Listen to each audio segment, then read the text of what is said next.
Welcome to the class of DBMS. आज हम topic cover करने वाले हैं types of users, database structure and architecture. Types of users, कितने टाइप के यूजर हैं हमारे पास? सबसे पहले एप्लीकेशन प्रोग्रामर्स होते हैं। ये कौन से यूजर्स होते हैं? जो एप्लीकेशन प्रोग्राम डेवलप करते हैं, मॉडिफिकेशन। हमने डेटाबेस की लैंग्वेजेस को जब हम पढ़ेंगे तो देखेंगे दो तरह की लैंग्वेज होती है डेटाबेस की। एक मैनिपुलेशन लैंग्वेज होती है, एक डेफिनेशन लैंग्वेज होती है। तो डीएमएल के कॉल्स को यूज करते हैं जो एप्लीकेशन प्रोग्रामर्स होते हैं, और वो प्रोग्रामिंग और उसके कॉन्सेप्ट्स को डेटाबेस से कनेक्टिविटी का काम करते हैं। सोफिस्टिकेटेड यूजर्स कौन से होते हैं? जो क्वेरी लैंग्वेजेस का यूज करते हैं। एक पर्टिकुलर किसी भी डेटाबेस को, जो भी क्वेरी लैंग्वेज है उसका यूज करके, कमांड्स का यूज करके किसी एक पर्टिकुलर डेटाबेस को यूज कर रहे होते हैं। स्पेशलाइज्ड यूजर्स वो होते हैं जो एप्लीकेशन प्रोग्राम डेवलप करते हैं किसी पर्पस के लिए, किसी डेटाबेस के यूज करने के लिए। और नेव यूजर्स कौन से होते हैं? वो यूजर्स जो एक्चुअल में डेटाबेस से कोई रिलेशन नहीं होता उनका, किसी एक परमानेंट एप्लीकेशन पे काम कर रहे होते हैं, मतलब किसी एक एप्लीकेशन पे परमानेंटली वर्क करते हैं। और जैसे एक कोई टिकट काउंटर पे कोई काम कर रहा हो, जो हमें टिकट बुकिंग का काम कर रहा है, उसे नहीं पता होता कि डेटाबेस कहाँ पे है, कैसे उसको एक्सेस किया जा रहा है, या उसको डेटाबेस की कोई नॉलेज की जरूरत नहीं है। उसे सिर्फ एक पर्टिकुलर वेब पेज दिया गया है, जैसे आईआरसीटीसी का है। वो इसी पेज के थ्रू आपको टिकट बुक करके देता है। तो उसका काम क्या है? डेटाबेस को हैंडल करना, एक्सेस करना है, बट उसे कुछ नॉलेज नहीं है उसके बारे में। ऐसे यूजर्स को हम नेव यूजर्स कहते हैं। उसके बाद एक कॉन्सेप्ट होता है डेटाबेस एडमिनिस्ट्रेटर का। ये कौन होते हैं? वो लोग जो डेटाबेस को ओवरऑल हैंडल करते हैं, और डेटाबेस का जो भी किसको कितना ऑथराइजेशन देना है, किसका किसी सिक्योरिटी पर्पस के लिए किसको ऑथराइज करना है, किसको नहीं करना है, लॉग इन क्रेडेंशियल्स किसको देने हैं, या जो भी इस तरह का काम है, जो ओवरऑल मेंटेन करता है डेटाबेस की हैंडलिंग, वो कहलाते हैं डेटाबेस एडमिनिस्ट्रेटर। ये हो गया टाइप्स ऑफ यूजर्स के बारे में जो भी डिस्कशन था। नेक्स्ट आता है कॉन्सेप्ट डेटाबेस स्ट्रक्चर का। अब जो डेटाबेस स्ट्रक्चर है और आर्किटेक्चर है, ये दोनों थोड़ा सा डिफरेंट कॉन्सेप्ट है। अगर आपसे एग्जाम में कोई पूछता है, ये पूछते हैं कि डेटाबेस आर्किटेक्चर क्या है, तो उसमें आप तीन टाइप्स के डेफिनेशन लिखोगे, तीन चीजें आप इन्वॉल्व करोगे उसमें। वो है क्वेरी प्रोसेसर, स्टोरेज मैनेजर और डिस्क स्टोरेज। इन्हीं के बेसिस पे हम स्ट्रक्चर को डिवाइड करते हैं तीन मेन कंपोनेंट्स में, जिसको हम अभी आगे देखेंगे। सबसे पहले इसको देख लेते हैं। क्वेरी प्रोसेसर क्या होता है? जब कोई यूजर कुछ क्वेरी करता है, तो क्वेरी प्रोसेसर का काम क्या होता है? उस क्वेरी को यूजर से लेके जाना। आप ऑलरेडी डेटाबेस पढ़ने से पहले टफल के कॉन्सेप्ट देखे होंगे, अभी आप कंपाइलर्स पढ़ रहे होंगे, उसमें आप पार्सिंग पढ़ा होगा आपने। मतलब अगर ओवर नॉर्मल टर्म्स में हम समझें, तो जो हम लिख रहे होते हैं वो इंग्लिश में एसक्यूएल के कमांड्स होते हैं। तो उसमें से जो भी हम आगे डीबीएमएस में ही पढ़ेंगे कि कुछ कॉन्सेप्ट्स होते हैं डिस्क्रीट के, या कुछ कैलकुलेशंस के टर्म में होता है, जो हम यूज करते हैं एसक्यूएल को जो इंटरनल, जैसे मशीन लैंग्वेज आपने पहले पढ़ा होगा कि जो यूजर या डेटा जो सिस्टम होता है हमारा, उसमें जो हम अल्फाबेट या न्यूमेरिकल डेटा इंसर्ट करते हैं, मशीन लैंग्वेज उससे डिफरेंट होती है, जो मशीन समझती है। ये जो लैंग्वेज हम यूज कर रहे हैं वो हमारे लिए अंडरस्टैंडेबल होती है। लाइकवाइज जब हम एसक्यूएल की क्वेरी इंसर्ट करते हैं, एसक्यूएल की क्वेरी जब हम एप्लीकेशन प्रोग्राम के थ्रू देते हैं, तो जो सिस्टम होता है हमारा, वो क्वेरी प्रोसेसर क्या करता है? उस इंग्लिश में लिखे हुए एसक्यूएल के कमांड को लेता है, पार्सिंग करता है उसकी, और उससे निकालता है जो जिसको हम बोलेंगे रिलेशनल अलजेब्रा के कॉन्सेप्ट्स आगे पढ़ेंगे कि क्या करना है उस क्वेरी को, plus minus union interaction intersection anything जो भी आपको करना है, वो उससे एक्सट्रैक्ट करता है। तब वो स्टोरेज मैनेजर एक प्रोग्राम मॉड्यूल है, जिस जो वो लेके जाता है कहाँ पे? डिस्क स्टोरेज के पास, जहाँ एक्चुअल डेटाबेस है, वहां मैनिपुलेशन होता है। जैसे मैंने मान लो पूछा कि एक क्लास में 90% से ऊपर जिनके मार्क्स हैं, उन बच्चों के नाम चाहिए मुझे। तो अब यहाँ जो डिस्क पे एक्चुअल स्टोरेज है, यहाँ पे तो सारे बच्चों के नाम है, इसमें से 90% से ऊपर, यानी एक कंडीशन यहाँ होगी 90% से ऊपर वाले बच्चे चाहिए मुझे, ये कंडीशन आई थी। इस कंडीशन को एक्सट्रैक्ट किया क्वेरी प्रोसेसर ने अपनी लैंग्वेज में, और स्टोरेज मैनेजर के पास क्या है कि वो इस क्वेरी को लेके डिस्क तक गया, डिस्क स्टोरेज से वैसा ही पर्टिकुलर डेटा इस टेबल में से या इस डेटा से फेच करके यहाँ क्वेरी प्रोसेसर के पास लाया, तो हमें वो ओवरऑल आउटपुट नजर आता है। ये हो गया पूरा स्ट्रक्चर, जैसे डेटाबेस की क्वेरी जब हम कुछ भी पूछते हैं उससे तो वो कैसे आंसर कर पाता है हमें। अब इसी डेटाबेस आर्किटेक्चर को हम 3 लेवल्स में डिवाइड करते हैं। ये पूरा जो काम है, ये अभी भी हमने 3 टाइप्स पढ़े, तो ये पूरा काम भी 3 लेवल्स में डिवाइडेड है। उसको समझ लेते हैं। पहला होता है इंटरनल लेवल, दूसरा conceptual level and last is external level. अब इसको अगर हम ऐसे डिवाइड करके समझें, सबसे पहले क्या होता है इंटरनल लेवल, सबसे इंटरनल पार्ट जो होता है वो हमारा इंटरनल लेवल है। इसमें क्या है, ये फिजिकल स्टोरेज रिप्रेजेंट करता है, यानी एक्चुअल डेटाबेस यहीं पे स्टोर्ड होगा।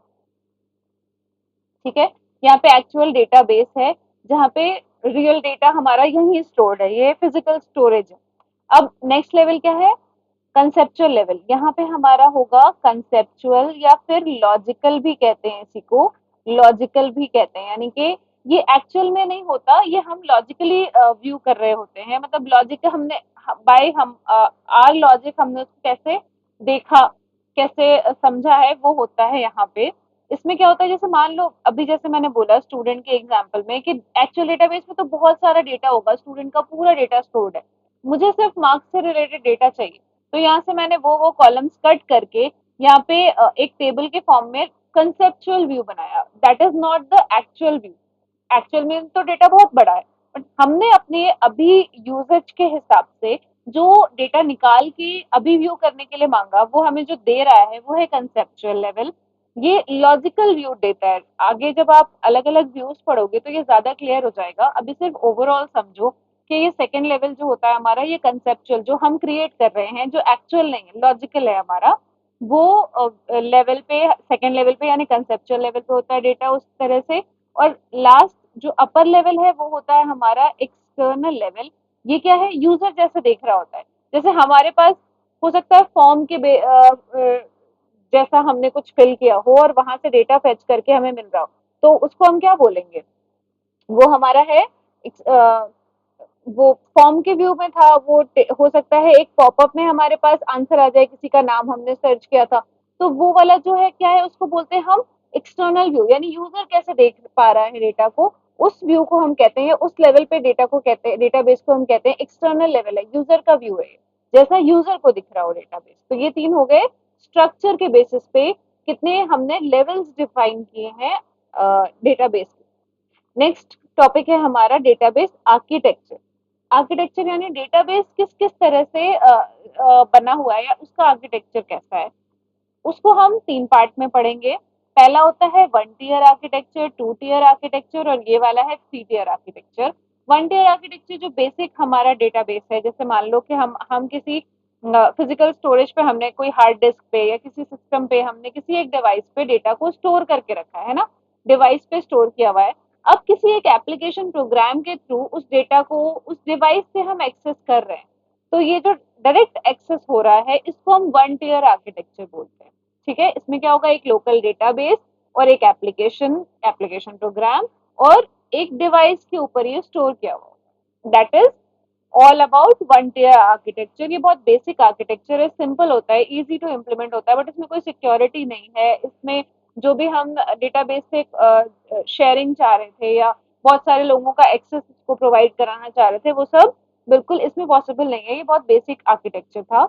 वहां से हम शिफ्ट हुए कहाँ, नेक्स्ट हमारा आया 2 टियर आर्किटेक्चर। इसमें क्या किया, जो हमारा जो भी एडवांटेजेस होते हैं क्लाइंट सर्वर आर्किटेक्चर के, वो हमने इसमें इंक्लूड किए। क्या कि जो डेटा हमारे पास एक सिस्टम में था उसको उठा के हमने सर्वर पे कहीं स्टोर किया।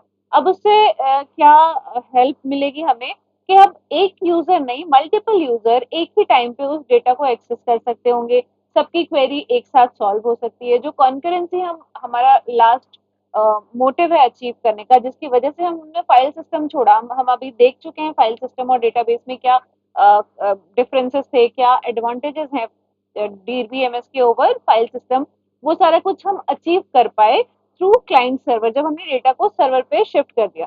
इसमें क्या होता है, सर्वर पे एक क्लाइंट का अपना एप्लीकेशन प्रोग्राम है, एक सर्वर का है, वो आपस में इंटरैक्ट कर रहे होते हैं और डेटाबेस यूज करते हैं। थर्ड वाला पार्ट क्या है हमारा, ये है थ्री टियर आर्किटेक्चर इसको हम बोलते हैं, और ये आपके एग्जाम्स में भी बार बार आता है। जो या तो आपको सारे डिफाइंड डेटाबेस आर्किटेक्चर, तो आप ये दोनों डिफाइन करके आप थ्री टियर बनाओगे, नहीं तो फिर आपसे थ्री टियर आर्किटेक्चर या difference between two tier three tier anything आपको ऐसे पूछ लेते हैं। तो थ्री टियर में क्या होता है, यही जो कॉन्सेप्ट है ना, इसमें हम